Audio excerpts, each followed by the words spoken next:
yeso kene likarango Ketsoke tulabe katono nnyo otebenkezo obwakabaka saddaka zirina okubaawo tukyataba kalango kayo katono nnyo tosibwa abazanyi b'ab'omulembe Agradiston firimu tosibwa abazanyi b'omuli Kaligi Shafiki Musisi bajiyita katonda w'okunsi Lugumba ng'azadde mwana w'omuntu ate ng'ali katonda bajja bamutuma omwana oyo ekyongedde okuleeta ensasage ku nsi kuno tukyalaba kalango nagambye tosubwa movie premier tugenda kugwera wali ku Ambiance olwokutaano luno nga 25 Patrick Sekanjako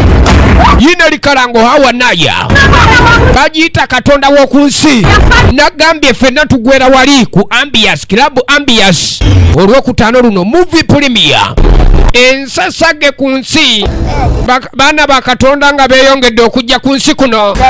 kyaleeta amaanyi ag'emisankike okuba nti geeyongera tukyalaba kalango kayo katono nnyo